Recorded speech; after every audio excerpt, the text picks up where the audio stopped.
Okay, Assalamualaikum warahmatullahi wabarakatuh dan salam sejahtera. So, how are you today? Excellent, that's right.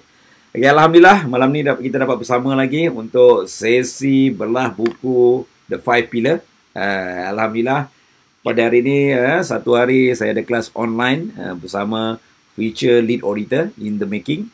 Alhamdulillah, kita berkongsi pengalaman, berkongsi juga ilmu, bagaimana untuk jadi seorang auditor yang excellent, bagaimana untuk jadi seorang orang kata safety practitioner, safety professional yang boleh menyumbang kepada safety dengan lebih baik. Kenapa? Saya selalu pesan kepada mana-mana safety officer, safety practitioner, always remember that. Kita mesti boleh at the end of the day contribute dalam safety ni dalam sesuatu platform yang lebih baik. Kerana apa? Perkara-perkara yang kita buat dalam organisation kita pun sebenarnya benda tersebut juga.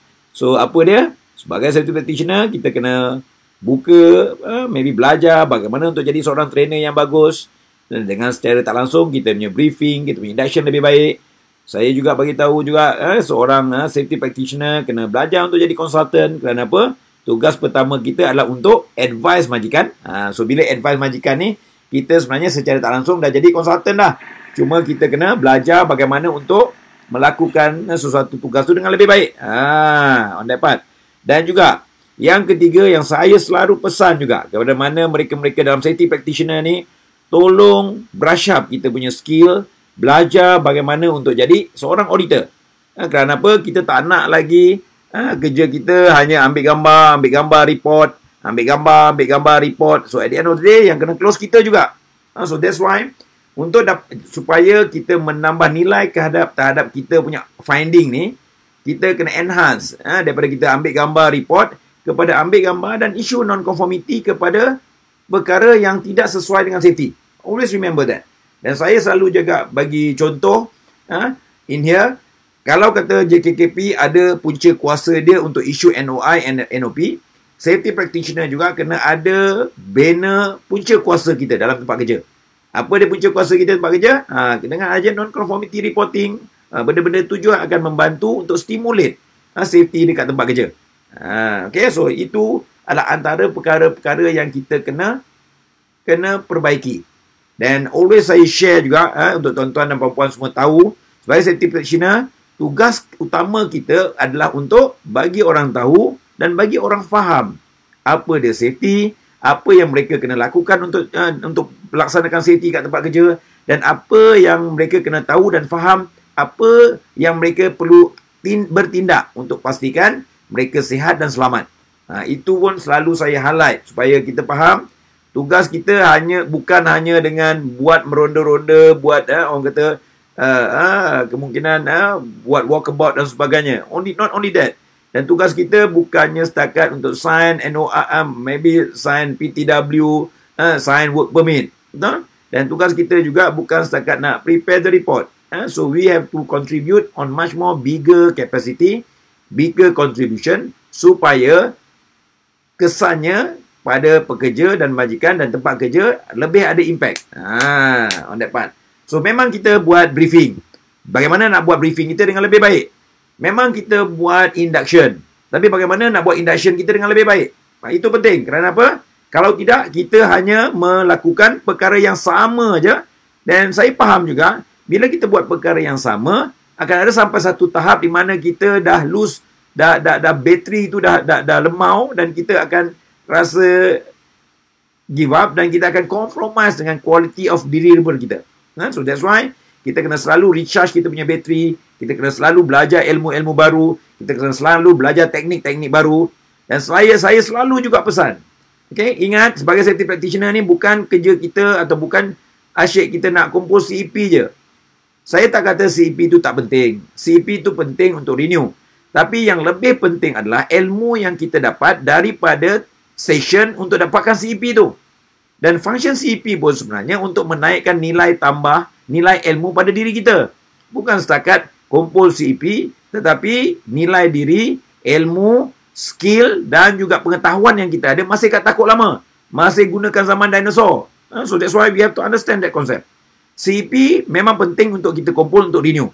Tapi kalau CEP hanya untuk dikumpul untuk renew, tapi tidak boleh menambah nilai pada diri kita, tidak boleh meningkatkan pemikiran kita, tak boleh mematangkan pemikiran kita, tak boleh perbaiki akhlak kita, tak boleh perbaiki skill dengan cara kita berinteraksi, bagaimana tugas kita boleh lebih baik?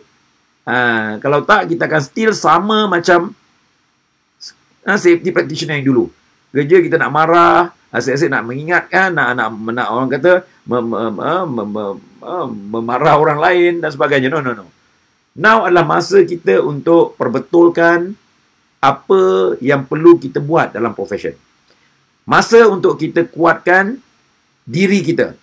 Melihat apa tonggak utama yang kita perlu kuatkan supaya kita dan profession kita dihormati. Itu yang saya tekankan selalu. Dan always remember, kita berada dalam kerja kita hari-hari itu kerana profession. So we have to protect our profession. Kita kena uplift our profession. Dan kita adalah representation of the profession. Always remember that. Kita tak akan kerja jadi safety kalau kita tidak ada profession safety officer. Saya sendiri pun tidak akan jadi trainer safety kalau tidak ada safety punya need ataupun safety punya profession dalam organisation. So therefore, memang apa yang saya buat ni tuan-tuan dan puan-puan adalah untuk bantu practitioner kita, bantu profession kita supaya dihormati. Memang majikan akan ada berbagai perspektif. Memang pengurusan akan memberi berbagai orang kata tekanan ataupun sebagainya. Tetapi kita kena terus menguatkan profession kita. Kita kena terus menguatkan jati diri kita supaya profession kita dan kita yang menjadi wakil profession dihormati. Itu penting. Kalau tak, sampai bila kita ditunggang oleh department lain. Semua department tunggang safety. Asal ada accident dekat store pun safety kena. Ada lampu terbakar pun kadang safety kena. Kadang-kadang ada anjing masuk kawasan pun safety kena. Ada dekat asrama pun safety kena. Security punya masalah pun kadang safety kena. Kerana apa? Mereka bagi tahu safety ni apa kerja safety? Apa kerja? Safety ni tak ada kerja ke? Nampak tak? Dan kadang-kadang orang salah anggap safety dengan security. So, kita kena faham. Pertamanya, kita jangan sibuk nak salahkan orang lain. Kita kena sama-sama menaikkan profession kita, sama-sama menaikkan credibility kita dan juga kita punya pemikiran dan juga kita punya ilmu. So that's why buku yang saya share, yang saya lahirkan ni dan saya tulis ni tuan-tuan, tujuan dia adalah untuk orang kata beri penjelasan apa tonggak utama, apa perkara utama, apa tiang seri utama kita sebagai safety practitioner. Adakah kita punya senjata tu asyik-asyik undang-undang, legal je? No. Ada banyak lagi senjata lain yang kita boleh pakai. Ada banyak lagi perkara lain yang kita kena buat untuk menguatkan diri kita. Saya sendiri amat sedih. Kerana apa? Kadang-kadang bila saya audit kat mana-mana organisation, saya buat training kat mana-mana organisation, saya dijemput untuk jadi panel, jadi hakim dan sebagainya. Bila safety practitioner kita membuat briefing, saya tengok pun nak menangis. Dengan pointer bersepah-sepah, dengan cakap tergagap-gagap, faham saya? Bila duduk dekat belakang, nyorok-nyorok, faham saya? Kadang-kadang ada pekerja yang dah lama pun tak kenal nama safety officer dia siapa. So, apa yang berlaku sebenarnya? Adakah safety officer ni tak tahu apa tugas utama mereka kat tempat kerja? Adakah tugas kita untuk buat dua kebot aja? Adakah tugas kita untuk sign PTW je? Adakah kerja kita hanya untuk orang kata pergi site, marah orang, cari orang salah dan marah dia? Orang tak pakai PPE, marah dia. Adakah itu cukup? So we have to think. Apa perkara yang boleh menguatkan kita? Apa perkara yang boleh menaikkan profession kita? Apa perkara yang boleh menyebabkan orang respect apa yang kita buat dan support pekerjaan kita? Dan always remember, macam saya selalu pesan, dan saya juga dah highlight dalam saya punya quote juga, okay, tentang it is not our job to take care of their safety, but it is our job to influence them to take care of themselves. Itu kita kena faham. Take note on that thing, okay? Okay, betul. Dia ingat safety Superman. Betul, Surajan. Semua dia sapu dekat safety. So, kita pula nganga terima je. So, we have to understand where to put the stop. Dan orang pernah tanya saya, Encik Fakrul, orang tak cakap, oh, safety ni tak ada kerja. Safety ni apa kerja dia? Safety ni tak nampak pun kerjanya. Dan at the end of the day, majikan bagi kerja-kerja yang berbeza. So, at the end of the day, apa yang berlaku dekat tempat lain, department lain, safety yang kena buat. Buat training, race training, coordinate training, buat training plan, HR punya kerja kita kena buat. Firefighting, nak maintain fire extinguisher, nak check fire extinguisher, nak check firefighting system, safety kena buat. Betul? Forklift dekat store, yang lenjan forklift driver yang gunakan dekat department dekat apa ni store, kita yang kena tolong check, kita yang kena verify. Hello? Chemicals dekat store, tak ada label. Chemical dekat store, tak ada SDS. Safety juga yang kena. Hello? Faham maksud saya kan? So, we have to understand bagaimana kita boleh menaikkan credibility profession kita. Bagaimana safety officer ni kena sedar bahawa kalau you tak buat kerja you yang sebenar, you akan always dikudakan oleh department lain. You akan always dikudakan oleh manager lain. You akan always dikudakan orang-orang lain yang ingat semua perkara akan ada safety. Dan akhirnya safety yang kena buat. Dan kita start komplain, oh saya seorang aja nak jaga ramai orang. Oh saya seorang aja nak jaga banyak department. Hello. Kita tak buat apa yang kita patut buat. Then kita sibuk komplain apa yang orang lain buat. Okay? Okay, good. Siapa yang ada kat sini? Sorry.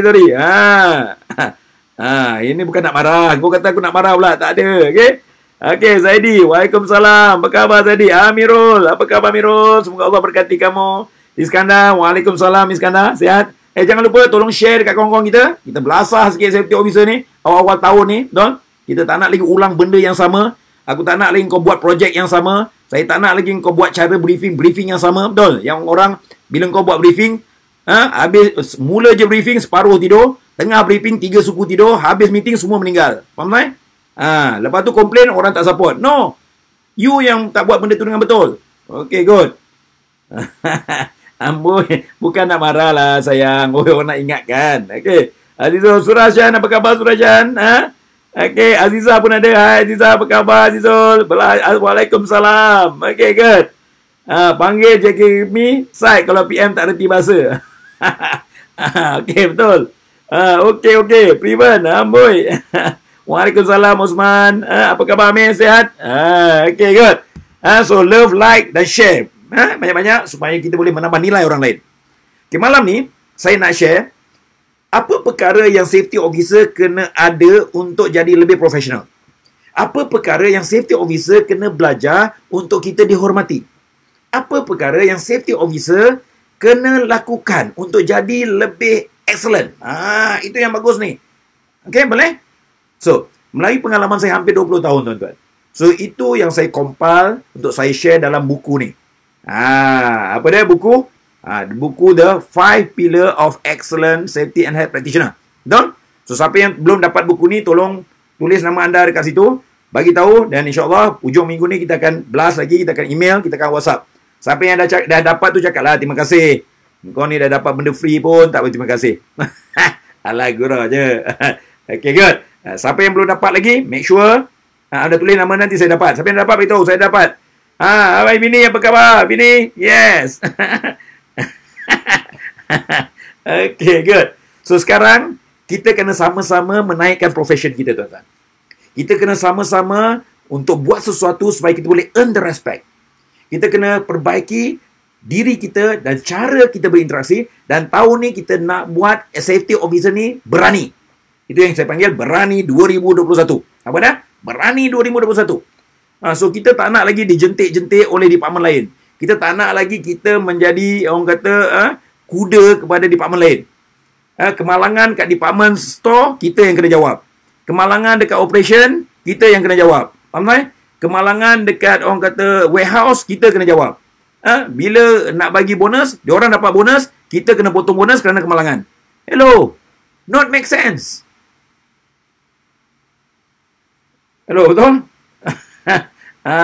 So, sampai masa kita kena bangkit, sampai masa kita kena betulkan keadaan. So, macam mana kita nak betulkan keadaan?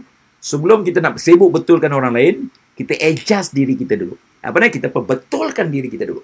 So, dalam buku ni, saya share apa tiang seri utama yang you kena ada untuk jadi excellent safety officer. Apa perkara yang kita kena bina supaya orang respect kita punya profession. Apa yang kita kena lakukan supaya kita dihormati dekat tempat kerja. Kita kena faham Respect is not being given. Respect being earned. Tulis kat situ. Okey, boleh? Kau jangan lupa share. PKP ni biar kita sama-sama belajar, betul? Masa PKP ni biar sama-sama saya share bagaimana kita nak jadi lebih excellent supaya lepas ni bila safety officer pergi dekat saya, kita gegar dia. Kita lebih berani kali ni. Dan bila majikan berkata sesuatu, kita boleh jawab dengan betul. Kita boleh menjawab dengan bijak. Kita boleh menjawab dengan sesuatu fakta yang lebih bagus. Dan saya akan sharekan apa yang kita boleh buat untuk menaikkan profession kita. Dan menaikkan nilai diri anda pun. Okay? So, therefore, Amboi, siapa yang ada kat tu? Okay, yang ada bagi salam. Waalaikumsalam. Okay, bagus. So, therefore, untuk kita jadi seorang safety practitioner yang excellent, dalam buku saya terangkan, kita akan ada 5 pilar. Apa dah? 5 pilar. So, love, like, kat situ banyak-banyak sikit. Love, like. Okay, good. Okay, bagus. Okay. Ada 5 pilar.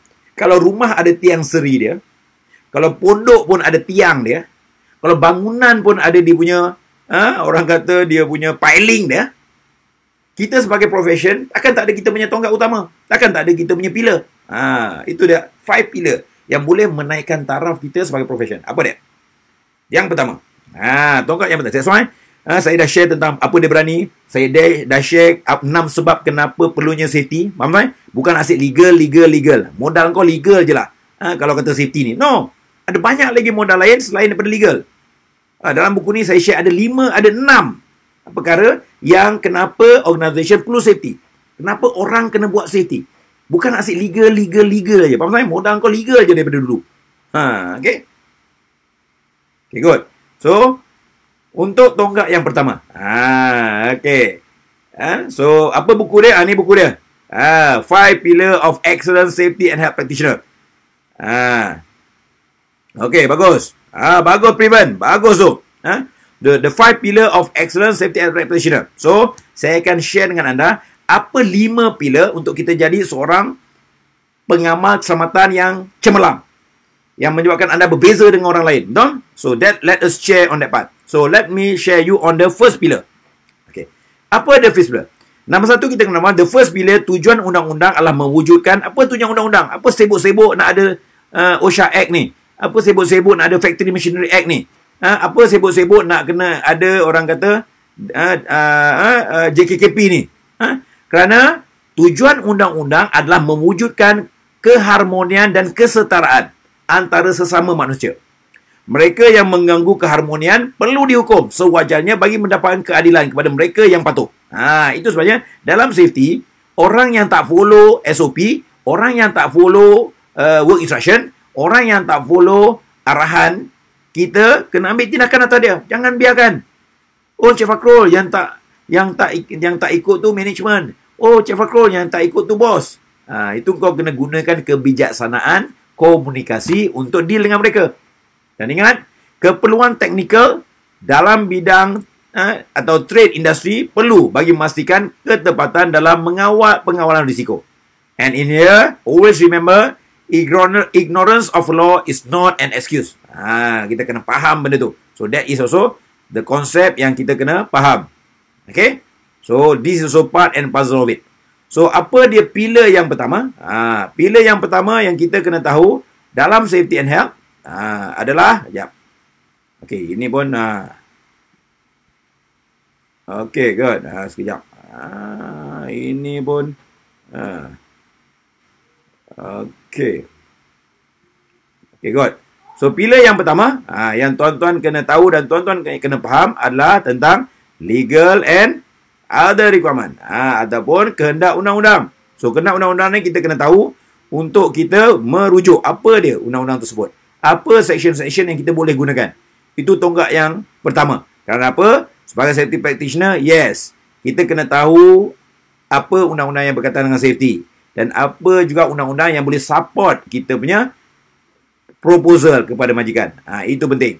Nampak? So, therefore, dalam pillar yang pertama, kita kena tahu apa yang legal yang kita kena ada.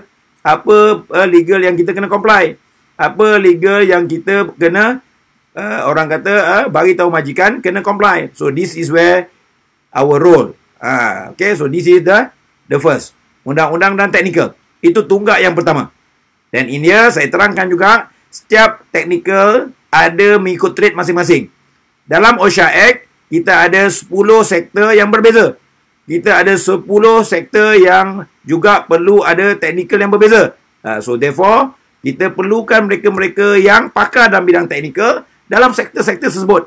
Kita ada perhotelan, kita ada perlombongan, kita ada juga construction, betul? Kita ada juga orang kata perkhidmatan, betul? So, kalau you tengok dalam OSHA Act tu, ada hampir 10 sektor yang memerlukan safety and health officer ataupun orang yang kompeten. So, therefore, pertama, tonggak pertama yang anda kena kuatkan adalah apa dia undang-undang dan apa dia teknikal berkaitan dengan trade dan sektor anda. Itu kita kena tahu. Dan kita kena always belajar dan kita always refer. Tapi ingat, tonggak satu saja, tiang satu saja takkan boleh kuat. So, kita kena ada tiang-tiang yang lain. So, that's why dalam buku ni, saya kongsi 5 tonggak utama. Selain daripada hanya teknikal, ada lagi tiang sri utama yang lain yang anda kena kuatkan. Okay? Apa dia? Asyik-asyik legal. Betul? Ada lagi perkara lain yang kita kena kuatkan. So, untuk jadi seorang safety practitioner yang excellent, untuk jadi seorang safety practitioner yang akan dihormati oleh majikan, untuk menjadi seorang safety practitioner yang menaikkan darjat profession safety and health, kita kena ada the 5 pillar. Dan kita kena ada kekuatan dalam 5 tonggak utama ni. So, malam ni, saya share tonggak yang pertama, kita kena tahu undang-undang berkaitan safety dan kita kena juga tahu technical berkaitan safety dalam sektor yang kita berada. Kalau tak ada, belajarlah. Kalau tak ada, carilah senior. Tak ada, carilah guru. Faham saya? Cari ilmu-ilmu yang boleh menguatkan technical kita dalam sektor yang kita ada. Itu penting. Dan itu yang pertama. Yang kedua, apa tonggak yang kedua? Itu kita akan share malam besok. Kenapa tonggak yang kedua amat penting? Kerana tonggak kedua akan membantu anda mengawal daripada 2 orang, 20 orang, 200 orang, 2,000 orang dan ramai orang. Dan so ini adalah tonggak yang kedua di mana ia membantu kita untuk control. Apa dah? Control and manage the organisation safety and health. Kerana salah satu tugas kita adalah untuk menasihati majikan. Tugas kita juga untuk menguruskan safety dalam organisation. Bukan kau yang buat safety. Masalah dia kau yang kena buat safety. Tidak. Kita kena faham apa yang kita patut buat dan kita buat apa yang kita patut buat. Dan kita bantu sekolahkan orang lain buat apa yang mereka patut buat. Tu dia. Okay? So what happen is, malam besok kita akan share tiang seri kedua. Kenapa? Bangunan satu tiang aja tak kuat. Betul? So kita kena tahu tiang seri yang lain, kita kena tonggak yang lain. So therefore, mereka yang belum dapat e-book ni, tolong tulis nama dan dapatkan. Dan mereka yang dapat tu, kau tolong habiskan baca. Dan kalau tak faham, tulis kat sini, saya akan share bagaimana kita menguatkan diri kita supaya kita boleh menjadi seorang safety practitioner yang excellent. Sudah-sudahlah kita jadi safety practitioner yang diperkecilkan oleh majikan. Faham saya? Sudah-sudahlah kita ni diperkudakan oleh departmen lain. Sudah-sudahlah jadi safety officer ni kita asyik-asyik untuk jadi firefighting orang lain aja. Okay? So, masa kita untuk bangkit, masa kita untuk berani 2021 ni untuk bawa safety ke level yang seterusnya. Dan insyaAllah, saya dalam posisi untuk bantu anda, bantu profession kita, betul? Dan menaikkan profession kita bersama ke satu tahap yang lebih baik. Okay, malam besok, kita akan share tonggak yang kedua. Okey, apa pilar yang kedua yang boleh menguatkan profession kita, boleh menjadikan kita safety practitioner yang excellent. Okey? So, tunggu malam besok kita akan sambung untuk saya bagi lagi kekuatan tiang seri yang kedua dalam perjalanan kita menjadi seorang safety practitioner yang cemerlang. Okey? Okey, terima kasih siapa yang dah ada kat sini. InsyaAllah share. Apa ni, Burhan tak dapat lagi. Okey, tulis nama situ Burhan. Nanti kita akan WhatsApp, kita akan email pada you. Siapa yang belum dapat lagi. Okey? So, siapa yang belum dapatkan buku ni. Dan insyaAllah, malam besok kita akan sambung untuk faham apa dia tonggak yang kedua, apa dia pilar yang kedua untuk kita naikkan darjat safety dalam organisasi kita. Okay? So, see you tomorrow. Stay safe. Selamat menghadapi PKP pada negeri-negeri ataupun negeri-negeri yang mendapat PKP. Yang PKPB juga selamat menghadapi PKPB. Dan juga pada kawan-kawan di Perlis dan juga Sarawak yang dalam proses pemulihan, jaga kita. Okay? So, stay safe, stay healthy, dan stay excellent. Okay? So, see you tomorrow untuk tonggak yang kedua untuk jadi seorang safety practitioner yang excellent dan berani 2021. Okay, bye.